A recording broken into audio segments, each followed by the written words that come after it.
Сәлеметсіздер ме, құрметті көрермендер? Бүгін біз Ауғанстан туралы сіздерге ақпарат беруді одан әрі жалғастырамыз. Талибандардың елді басып алуымен биліктен кеткен ауған үкіметінен тек бір адам ғана Тәліп билігіне ешқашан бас имейтінін, Ауғанстанда қала беретінін мәлімдеді. Ол Пандшер уәлаятының тумасы, елден қашқан ауған президенті Ашраф Ғанидің тұсында вице-президент атанған Амрулла Салех.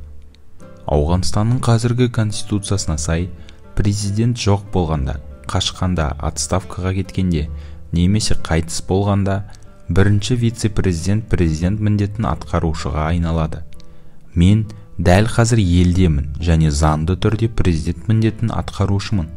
Барлық лидерлерден маған жан-жақты қолдау білдіруді сұраймын деп мәлімдеді ол. 16 тамыз күні BBC тілшісі Ялда Хаким Амрулла Салех пен Ахмад Масудтың бірге түскен суретін жариялап, оның астына Ауғанстанда тәліптерге қарсы жаңа коалиция құрылуы мүмкін екенін жазды.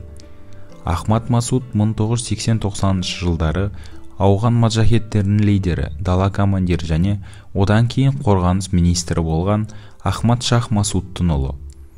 Ол Талибан қозғалысына қарсы күш жинай бастады. Бұл туралы Ахмад Масудтың француз журналына жолдаған хатында айтылады. Ахмад Масудтың әкесі Ахмад Шах Масуд 20 жыл бұрын Әл-Қаида лаңкестерінің қолынан өлтірілген болатын.